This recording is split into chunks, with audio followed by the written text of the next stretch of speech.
আসসালামু আলাইকুম, সবাই কেমন আছেন? আশা করি মোটামুটি সবাই ভালো আছেন। আমিও আল্লাহর রহমতে মোটামুটি ভালো আছি। মোটামুটি কারণে হয়েছে দেশের পরিস্থিতি যেহেতু সবাই জানেন কম বেশি ভালো না। অনেক হাজার, হাজার শিক্ষার্থীরা মারা গেছে। আল্লাহ যেন তাদেরকে ব্যস্ত নসিব করে। সেজন্য আসলে দেশের পরিস্থিতি ভালো না বলেই বললাম মোটামুটি কেমন আছেন। তো যাই হোক, সবকিছু শেষে তো আমরা চলতে হবে, তাই না বলেন? তো সব মিলিয়ে আসলে এই ভিডিওটা আমার অনেকদিন আগের করা, তাই ভাবলাম যে একটু ছাড়ি। এদিকে আমার মেজো আপু আমার জন্য সৌদি থেকে উটের গোশত, শুকনো উটের গোশত পাঠিয়ে দিয়েছে।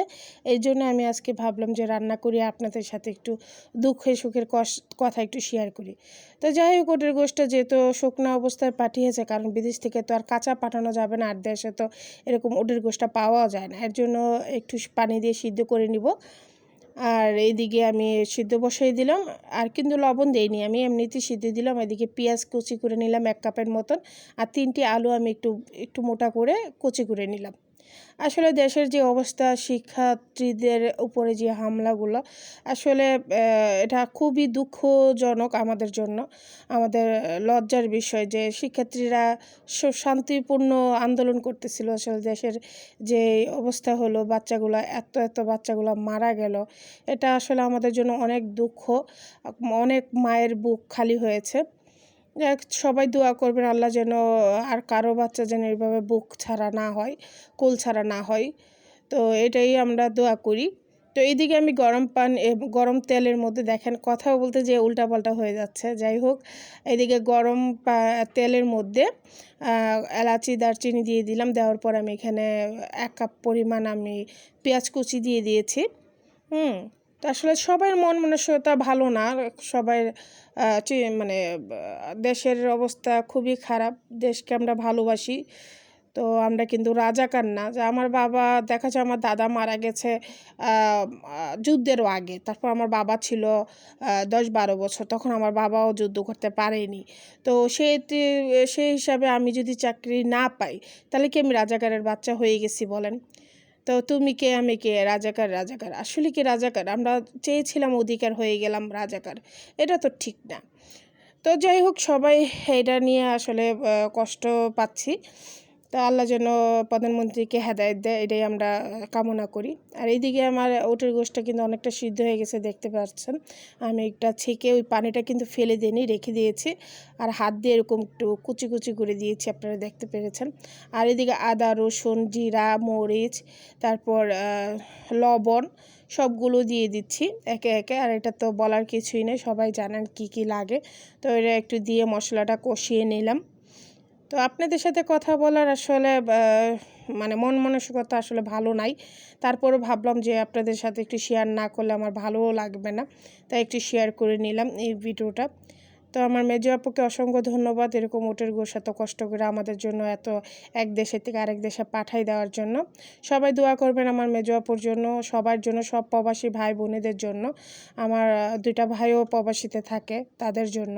অনেক ভাই বোনেরা প্রবাসীতে আছে, তাদের জন্য। তারপর অনেক ভাইরা বোনরা মারা গেছে, তাদের জন্য বেহেশতে নসিবকে যেন আল্লাহ করে ওদেরকে, এটাই দোয়া করি। আর এদিকে আমি মশলাটা কষিয়ে কিন্তু গোশ আর আলু একসাথে দিয়ে দিলাম, কারণ গোশটা কিন্তু সিদ্ধ করা আর আলুটা কিন্তু সিদ্ধ করা না, সেই কারণে আমি গোশের সাথেই দিয়ে দিলাম। আর একটু ভালো করে কষিয়ে নিব। এখানে কষানোটা একটু ভালো করে কষালে রান্নাটা খেতে অনেক ভালো লাগে, যেহেতু গোশগুলো সিদ্ধ করা। তো আমি একটু ঢাকনা দিয়ে ঢেকে দিলাম। আর এই আলু ছাড়া এই উটের গোশের রান্নার রেসিপি কিন্তু আমার চ্যানেলে দেওয়া আছে। ভালো লাগলে অবশ্যই আপনারা চ্যানেলটা ঘুরে আসতে পারেন। আর গরুর উটের গোশ ছাড়া গরুর গোশ কীভাবে এভাবে শুকনো করতে হয়, ওই রেসিপি আমার চ্যানেলে দেওয়া আছে। শুকনো গরুর গোশ কীভাবে এরকম মানে গরুর গোশ কীভাবে শুকনো করতে হয়, সেই রেসিপিটা এবং রান্নার রেসিপিও দুইটাই আছে, আপনারা দেখে আসতে পারেন। আর ভালো লাগলে অবশ্যই আমার চ্যানেলটা লাইক, শেয়ার, কমেন্ট এবং সাবস্ক্রাইব করতে একদম ভুলবেন না। পাশে থাকা বেল আইকনটা অল দিয়ে দিবেন, যেন সবার আগে আপনাদের কাছে চলে আসে ভিডিও ছাড়ার সাথে। আর যারা ফেসবুক পেজ থেকে দেখতেছেন, প্লিজ আমার চ্যানেলটা একটু ফলো আর একটু শেয়ার করে দিবেন বন্ধুদের মাঝে, যেন ওদেরও উপকারে আসে। এই যে দেখেন, আমি কিন্তু মশলাটা ভালো করে কষিয়ে তারপর দিয়ে দিলাম পানি।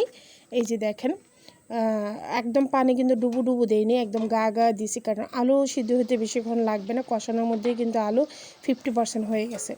তারপর এদিকে দেখেন এই বলকে একটু পানিতেই কিন্তু একদম সুন্দর হয়ে যাবে। আর এই রান্নাটা করলেই কিন্তু আমার বাসায় একটু ভাত বেশিই লাগে, কারণ এই রান্নাটা আমাদের ফ্যামিলির সবাই খুবই পছন্দ, খুবই পছন্দ, খুবই পছন্দ।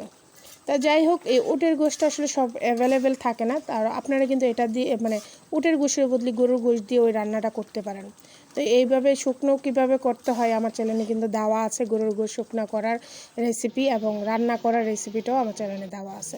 আর সুন্দর সুন্দর রান্না আছে, সেটাও দেখে আসতে পারেন।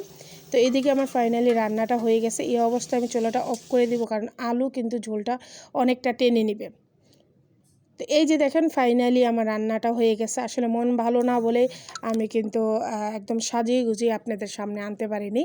তো সরি, ইনশাল্লাহ নেক্সট ভিডিওতে সুন্দর করে মানে গুছিয়ে নিয়ে আসবো।